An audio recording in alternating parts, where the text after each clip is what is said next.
ನಮಸ್ಕಾರ, ಸುಧಾಸ್ ಕಿಚನ್ಗೆ ಸ್ವಾಗತ. ಎಷ್ಟು ಹೂ ಥರ ಆಗಿದೆ ಕಡಲೆಬೇಳೆ ಮಾಲ್ದಿ. ಹುಡಿ ಹುಡಿಯಾಗೂ ಇದೆ. ನೀವು ಖಂಡಿತವಾಗ್ಲೂ ಈ ಸರಿ ಸಂಕ್ರಾಂತಿಗೆ ಇದನ್ನು ಕಡಲೆಬೇಳೆ ಮಾಲ್ದಿ ಮಾಡಿ. ಎಷ್ಟು ಹಗೂರವಾಗಿ ಹುಡಿ ಹುಡಿಯಾಗಿದೆ. ಇವತ್ತು ನಾವು ಸಂಕ್ರಾಂತಿ ಹಬ್ಬಕ್ಕೆ ಮಾಲ್ದಿ ಮಾಡೋದು ನೋಡೋಣ. ಕಡಲೆಬೇಳೆ ಬಳಸಿ ಮಾಲ್ದಿ ಮಾಡೋದು ಹೇಗೆ ಅಂತ ನೋಡೋಣ. ನಾನಿಲ್ಲಿ ಅಳತೆ ಕಪ್ಪಲ್ಲಿ 1 ಕಪ್ ತೊಗೊಂಡಿದ್ದೀನಿ ಕಡಲೆಬೇಳೆನ.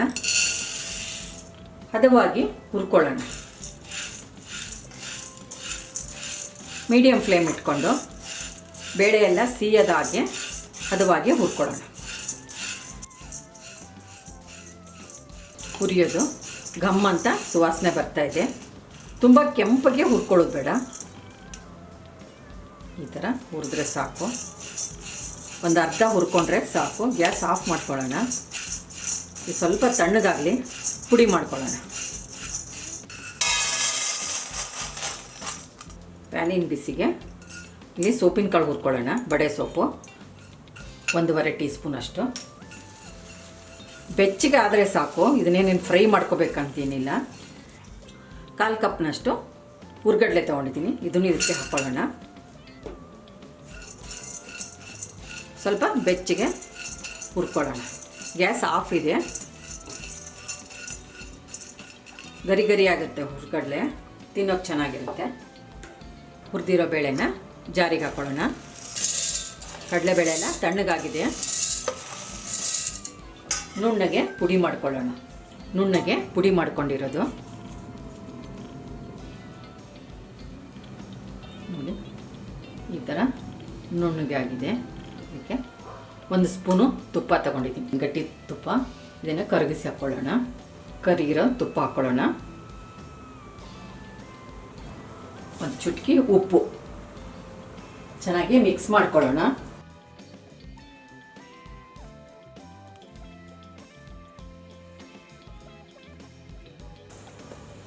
ಚೆನ್ನಾಗಿ ಮಿಕ್ಸ್ ಮಾಡ್ಕೊಂಡಿರೋದು.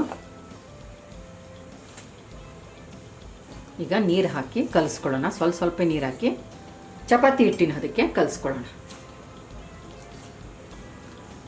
ಈ ಮಾಲ್ದಿ ತುಂಬ ಟೇಸ್ಟಿಯಾಗಿರುತ್ತೆ. ನಿಮಗೆ ಇದೊಂದು ಸರಿ ಮಾಡಿ ನೋಡಿ ನೀವು. ನಾ ಇವತ್ತು ಮಾಡ್ತಾ ಇರೋ ಮಾಲ್ದಿ ಉತ್ತರ ಕರ್ನಾಟಕದ ಟ್ರೆಡಿಷ್ನಲ್, ಇದು ಸಾಂಪ್ರದಾಯಿಕವಾಗಿರುವ ಮಾಲ್ದಿ. ಇದು ಈ ಕಡಲೆಬೇಳೆ ಮಾಲ್ದಿ ಸುಮಾರು ಜನ ಮರ್ತೋಗ್ಬಿಟ್ಟಿದೆ. ಇದು ಈಗೆಲ್ಲ ಗೋಧಿ ಮಾಲ್ದಿನೇ ಮಾಡೋದು ಜಾಸ್ತಿ. ಕಡಲೆಬೇಳೆ ಪ್ರೋಟೀನು ಇರೋದ್ರಿಂದ ಆರೋಗ್ಯಕ್ಕೆ ತುಂಬ ಒಳ್ಳೆಯದಿದು. ಚಳಿಗಾಲಕ್ಕೆ ಬೆಲ್ಲ ತುಪ್ಪ ಹಾಕ್ಕೊಂಡು ಮಿಕ್ಸ್ ಮಾಡ್ತಾ ಇರೋದ್ರಿಂದ ಒಂದು ಹೆಲ್ದಿ ಸಿಹಿ ತಿಂಡಿ ಅಂತಲೇ ಹೇಳ್ಬೋದು ಇದನ್ನು. ಸ್ವಲ್ಪ ನೀರು ಹಾಕ್ಕೊಂಡು ಚೆನ್ನಾಗಿ ನಾದ್ಕೊಂಡ್ಬಿಡೋಣ. ಎಲ್ಲ ಮಿಕ್ಸ್ ಆಗಬೇಕು. ಈ ಥರ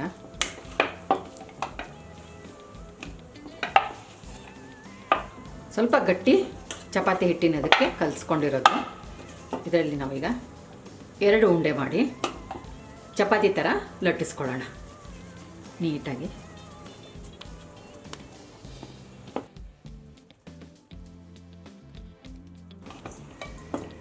ಈಗ ಇದನ್ನು ಚಪಾತಿ ಮಾಡ್ಕೊಳ್ಳೋಣ.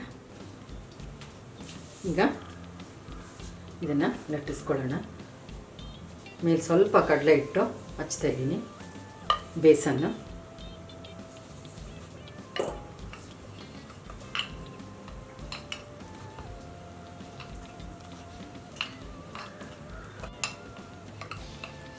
ತುಂಬ ತೆಳ್ಳಗೂ ಬೇಡ, ತುಂಬ ದಪ್ಪವೂ ಬೇಡ. ಈ ಹದಕ್ಕೆ ನೀವು ಲಟ್ಟಿಸ್ಕೊಂಡ್ರೆ ಸಾಕು. ಎರಡೂ ಇದೇ ಥರ ಲಟ್ಟಿಸ್ಕೊಳ್ಳೋಣ. ಕೈದಿದೆ, ಒಂದು ಸ್ವಲ್ಪ ತುಪ್ಪ ಹಾಕೋಣ.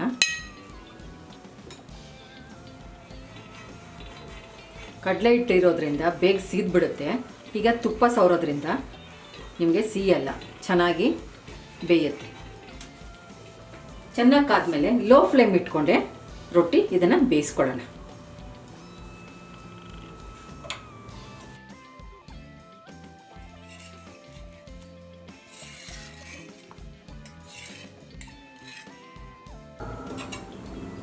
ತಿರುಗಿಸಾಕೊಳ್ಳೋಣ.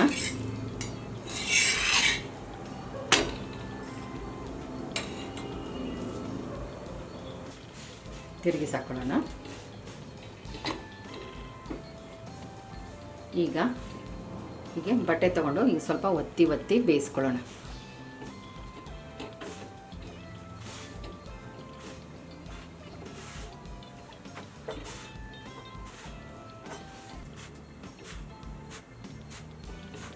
ಬೇಯ್ತಾ ಬೇಯ್ತಾ ಘಮ್ ಅಂತ ಸುವಾಸನೆ ಬರುತ್ತೆ.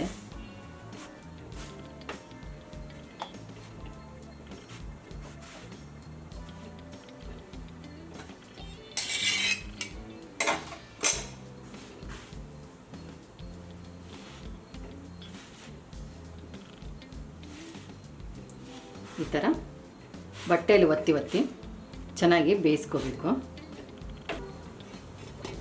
ನೋಡಿ, ಈ ಥರ ಕಲರ್ ಬರಬೇಕು ಬೆಂದಿರೋದು. ನೋಡಿ, ಬೇಯಿಸ್ಕೊಂಡಿದ್ದು ಸ್ವಲ್ಪ ಕೆಂಪು ಕೆಂಪು ಬರುತ್ತಲ್ಲ, ಈ ಥರ ಆಯಿತು ಅಂದರೆ ರೊಟ್ಟಿ ಬೆಂದಿದೆ ಅಂತ ನೆನ್ಕೋಬೇಕು. ನೋಡಿ, ಎರಡು ಕಡೆಗೂ ಚೆನ್ನಾಗಿ ಬೆಂದಿದೆ. ತೆಕ್ಕೊಳ್ಳೋಣ ಇದನ್ನು. ಇದೇ ಥರ ಇನ್ನೊಂದು ಚಪಾತಿನೂ ಬೇಯಿಸ್ಕೊಳ್ಳೋಣ. ಎರಡು ಬೇಯಿಸ್ಕೊಂಡಿರೋದು ಈಗ ತುಂಡು ಮಾಡ್ಕೊಳ್ಳೋಣ. ಸಣ್ಣ ಸಣ್ಣದಾಗಿ ತುಂಡು ಮಾಡ್ಕೊಳ್ಳೋಣ.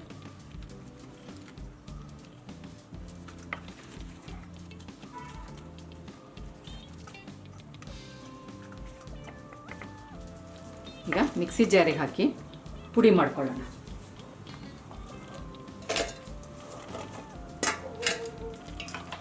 ಇದನ್ನು ನುಣ್ಣಗೆ ಪೌಡ್ರ್ ಮಾಡ್ಕೊಳ್ಳೋಣ. ಎಷ್ಟು ನುಣ್ಣಗೆ ಪುಡಿಯಾಗಿದೆ. ನಾನಿಲ್ಲಿ 1 ಕಪ್ ಕಡಲೆಬೇಳೆ ತೊಗೊಂಡಿದ್ದು 1 ಕಪ್ಪು ಬೆಲ್ಲ ಹಾಕ್ತಾಯಿದ್ದೀನಿ. ಮಿಕ್ಸ್ ಮಾಡ್ಕೊಳ್ಳೋಣ.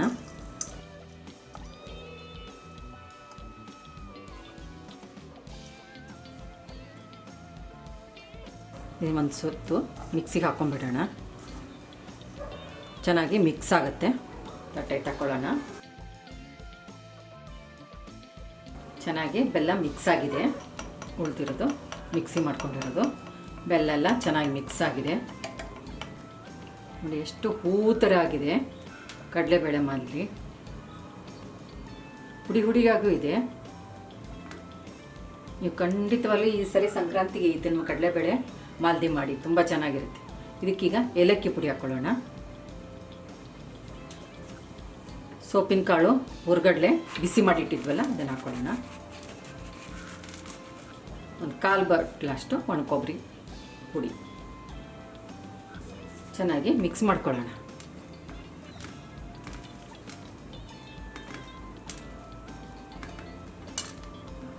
ನೀವು 15-20 ದಿನದವರೆಗೂ ಆರಾಮಾಗಿ ಇಟ್ಕೊಂಡು ತಿನ್ಬೋದು. ಇದನ್ನು ತುಪ್ಪ ಹಾಕ್ಕೊಂಡು.